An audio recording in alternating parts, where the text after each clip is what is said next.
Review Motovlog. Welcome to Wayo, ayo. Kali ini kita jalan-jalan. Nah, ini ada di kampus Telkom Surabaya. Banyak sekali kuliner. Tempat nongkrong bro. Banyak sekali tempat nongkrong. Tempat buat bersantai-santai sama kawan-kawan bro. Kalau aku bersantai-santainya sama kamu, enggak bro, udah ada. Oke. Kali ini kita masuk di konten Motovlog. Jalan. Bukan nyari hantu loh bro.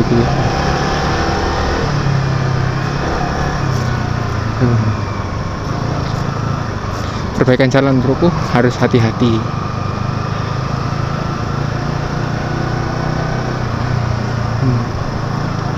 Ramai sekali. Jalannya cukup senggang karena posisinya sekarang masih dalam keadaan maghrib. Nah sekarang belok kiri bro, karena lurus sendiri itu ada perbaikan jalan.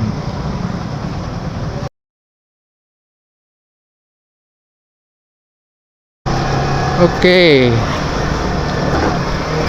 konten Motovlog kita akan santai-santai bro, gak usah tegang-tegang.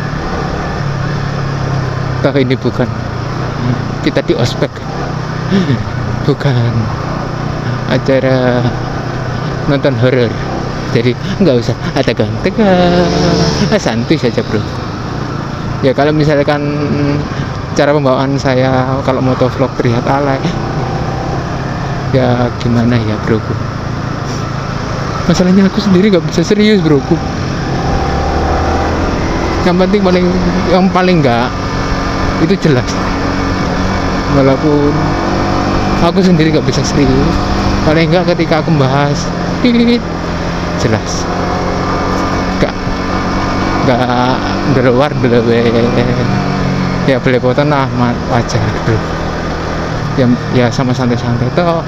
Kalau motovlog itu istilahnya kita sekedar ngomong-ngomong santuy lah kalau menurut saya bro.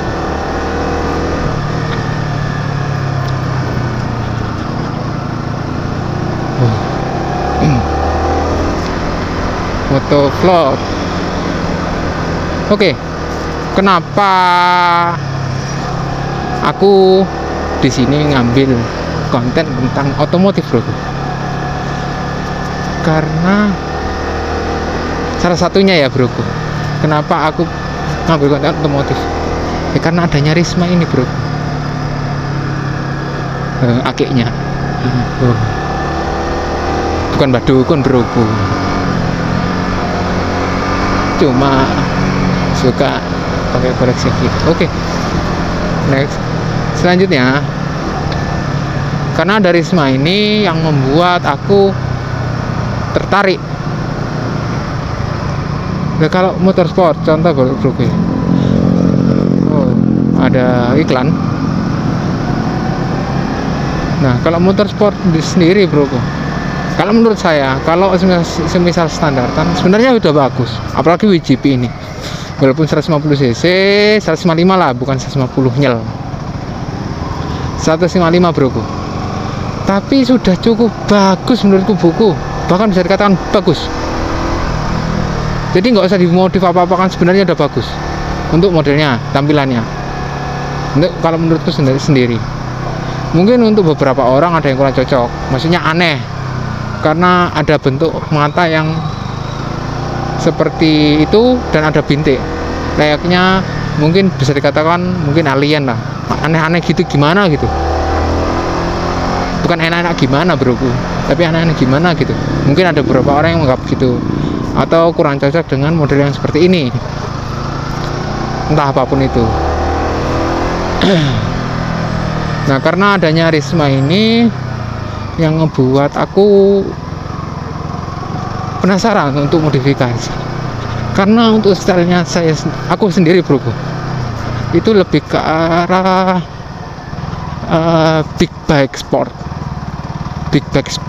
atau motor besar sport, tapi nggak terlalu over yang dimana nambahkan body, nambahkan ini. Nah kalau menurutku saat ini ya bro ya, entah untuk kedepannya, ketika nambahkan body,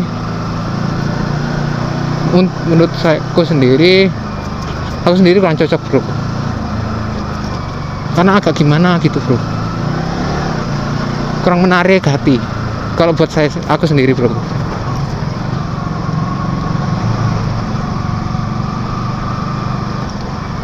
Untuk saat ini kurang cocok, entah untuk ke depannya.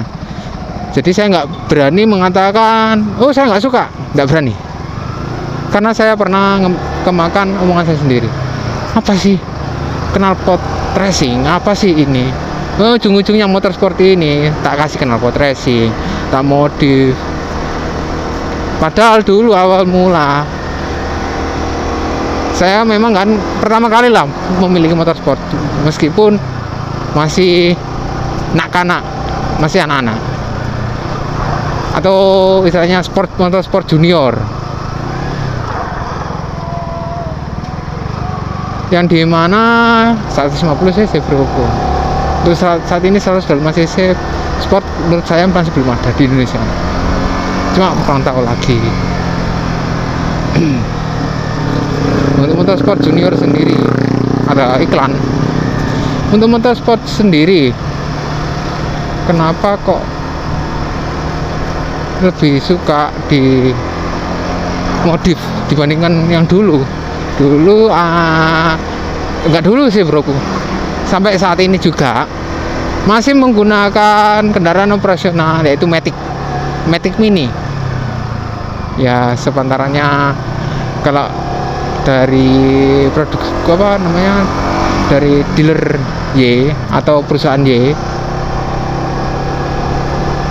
itu ada nah itu saingannya Mio, pasti kan tahu, dari perusahaan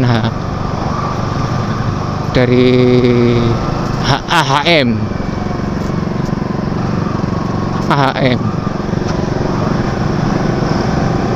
Nah sampai saat ini masih menggunakan itu. Dan kalau untuk dimodif, kalau menurut saya sendiri sayang sekali bro. Karena apa? Sebenarnya sih sama, ini sama motor Matic itu, cuma pemilik entah salah atau benar saya tidak tahu bro. Bagi saya sendiri tidak sebanding antara modif dan harga motor itu sendiri. Dan untuk look ketika Matic dimodif, saya takutnya malah kacau balau bro. Ya kayak masuknya itu niatnya dibuat ringan malah dibuat rondol, contoh lah gitu. Apakah oke, ada sholat, apakah itu salah broku buat rondol? Ya enggak juga broku, tapi tergantung dimana kita meletakkan diri. Kamu buat rondol, banter-banteran semuanya sendiri, tapi di jalan yang padat penduduk, bahaya, kasihan orang lain. Kalau kamu nggak kasihan diri sendiri, setidaknya kamu pikirkan orang lain dulu. Setidaknya, apakah saya sudah kayak gitu? Masih belum bro, juga sama, kita sama-sama, karena tidak ada yang sempurna bagi saya sendiri.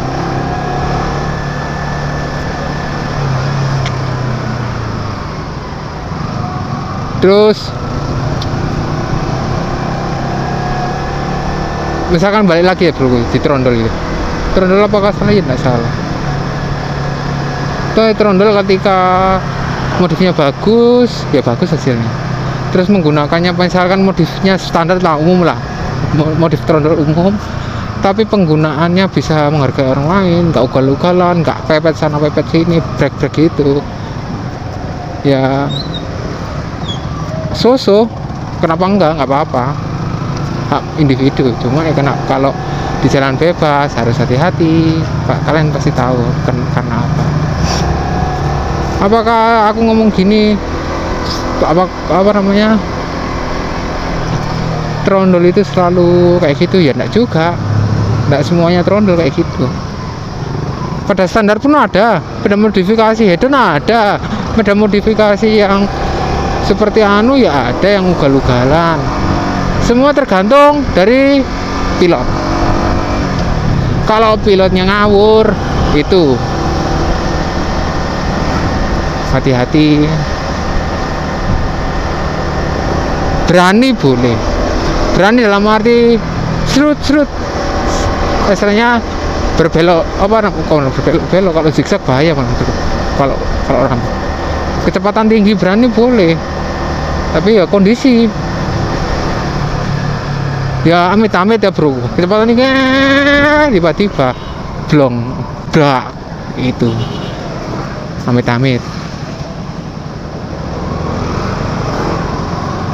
Cuma ya semuanya harus hati-hati bro, apapun itu, is everything lah bro, harus hati-hati, jangan sembrono. Kalau sembrono, misalkan kalian nggak memikirkan diri sendiri, setidaknya memikirkan orang lain.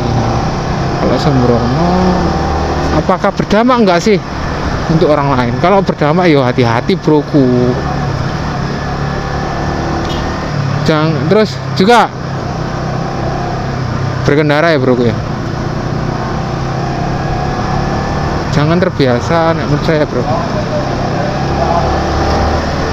ketika kamu salah dalam berkendara ya, terus tiba-tiba amit-amit, atau jangan sampai lah ada crash, slack kayak gitu. Ketika memang posisi kamu benar, dan memang benar, bukan memang, tapi dan memang benar, kamu menjelaskannya kalau bisa dengan pelan-pelan. Tapi kalau lawan bicara ngelunjak, ya sesuaikan dulu, jangan terlalu ikut tensinya dia, bahaya menurutku.